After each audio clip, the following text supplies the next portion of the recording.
Hey everyone, and welcome to this explainer. Look, if you're a CBSE Grade 12 student gearing up for those biology or biotechnology board exams, you have landed in exactly the right place. Today, we are breaking down the fascinating world of genetically modified crops. Specifically, we're going to zero in on two absolutely massive case studies, BT cotton and the flavor saver tomato. I promise you a crystal clear, totally exam-ready breakdown of these concepts, and we're going to do it by looking at completely relatable, everyday examples. So let's get into it.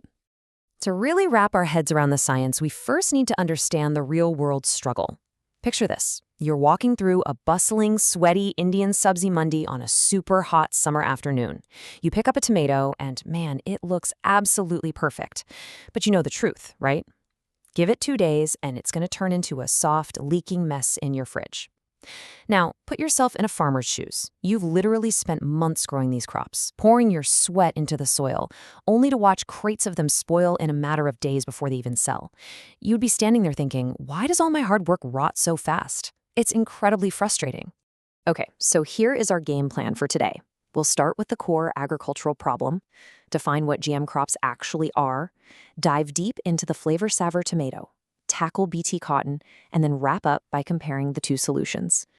All right, let's jump straight into part one, the agricultural problem.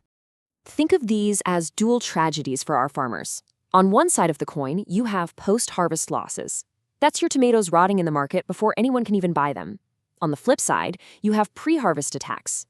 Imagine standing in a beautiful cotton field right at peak season, and suddenly, boom, insects like bollworms attack. And trust me, these guys eat faster than a teenager at an all-you-can-eat buffet. Entire crops can literally be destroyed overnight. So what happens? Farmers are forced to spray heavy pesticides again and again.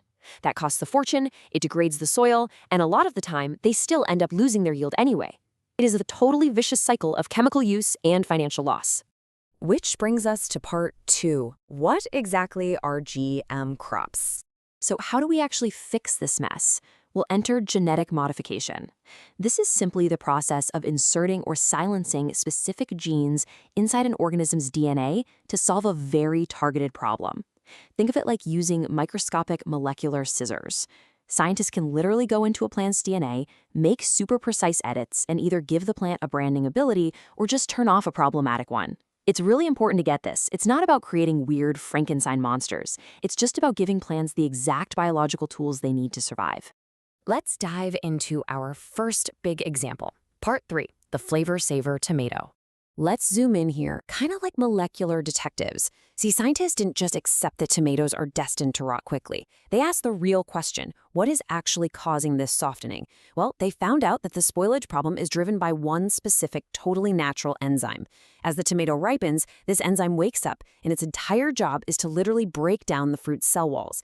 As those cell walls crumble, the tomato rapidly goes soft, loses its structure, and starts to rot. So that enzyme right there, that was the exact target our scientists needed to stop. Okay, grab your pens and pay close attention to this next term, antisense technology. Write this down, underline it, highlight it, because this is a massive, high-yield keyword for your board exams. Antisense technology is a genetic engineering method used to literally silence a specific gene. By silencing that gene, you completely stop it from producing its usual protein or enzyme. So for our tomato, scientists use this tech to silence the exact gene responsible for producing that annoying cell wall breaking enzyme. So here is the brilliant simplicity of the whole process, broken down into 3 easy steps. Step 1, identify the specific gene breaking down the cell wall. Step 2, apply antisense technology to silence it. Step 3, enjoy the result. Because without that enzyme tearing down the walls, the tomatoes stay firm for way longer. This was a total game changer. It gave farmers so much more time to transport and sell their crops without taking those massive post-harvest financial hits. If you remember just one concept from this section, make it this. They were pressing pause on spoilage. The flavor saver was never about making giant, weird-looking tomatoes or injecting them with artificial flavors. It was simply about outsmarting the natural rotting clock by hitting pause on that specific enzymatic breakdown. And honestly, this isn't some brand new science fiction we're talking about. The flavor saver was actually rolled out way back in the 1990s as one of the very first commercial GM crops. Biotechnology has actually been stepping up and solving these major agricultural roadblocks for decades. Moving right along to part 4, blot cotton. We are officially leaving the tomato market and stepping right into a vulnerable cotton field. Remember, when faced with massive insect attacks, the old school answer was just spray more pesticides. But scientists finally asked a much bolder question. What if the plant could actually protect itself? What if we could completely change the narrative from a helpless farmer spraying dangerous, expensive chemicals to actually empowering the plant from the inside out? Okay, here is the exact biological mechanism you're going to need to know for your exams. Step 1. Scientists identified a common soil bacterium called Bacillus thuringiensis. And by the way, that's exactly what the BT stands for. This bacterium naturally produces a protein that happens to be super toxic to certain insects. So, using those molecular scissors we talked about, scientists extracted that specific toxin gene. Step 2. They inserted that exact gene straight into the cotton plant's DNA. Step 3. Now, as the cotton plant grows, it just naturally produces this insect-killing protein entirely on its own. Now, right about now, you might be wondering, wait, is that actually safe for us? Yes, absolutely. And here's the absolute genius of how this targets pests. When a bollworm takes a bite out of the cotton leaf, it's basically biting into a plant that bites back. The BT toxin activates inside the insect's digestive tract, completely destroys its gut, and kills the pest. But, and this is the crucial part, because human biology and our digestive systems are completely different from a bollworm's, that exact same protein remains totally inactive and perfectly harmless to humans.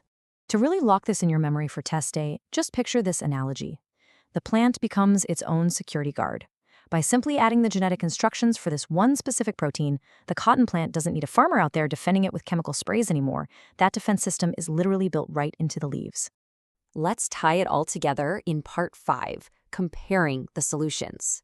So let's stack these two side by side to see the big picture. The Flavor Saver tomato is a post-harvest solution designed to increase shelf life, and it pulls this off by silencing an existing gene using antisense technology. On the other hand, BT cotton is a pre-harvest solution designed for pest resistance, and it achieves this by inserting a completely new gene borrowed from a soil bacterium. So you've got two huge agricultural problems solved by two completely different molecular strategies. Seriously, take a mental screenshot of this table right now. If you get an exam question asking you to compare these two, this is the exact breakdown you want to use. Flavor Saver tackles rapid rotting using antisense technology to silence that cell wall enzyme. BT cotton tackles bollworm attacks by inserting a toxin gene from Bacillus thuringiensis. This table right here perfectly summarizes the core concepts and mechanisms you need to memorize. All right, let's bring it home. What are the absolute biggest takeaways from our explainer today? Number 1, GM crops aren't some random chaotic experiment. They are highly specific, targeted scientific solutions. Number 2, they dramatically reduce massive financial and crop losses for our farmers. Number 3, they significantly cut down our reliance on heavy, environmentally harmful chemical pesticides. And finally, they are quietly but actively shaping the very food on your plate and the fields that grow it. Biotechnology is a remarkably powerful tool we use every single day. I want to leave you with a quick thought to ponder before you go. We've managed to press pause on spoilage in tomatoes, and we've turned cotton plants into their own internal security guards. As GM technology continues to evolve at a rapid pace, what other massive, everyday farming problems do you think we could solve next, just by tweaking a single gene? The possibilities in biotechnology are honestly limitless. Thank you so much for hanging out with me on this explainer. Best of luck with your exam preparation, and keep questioning the science around you.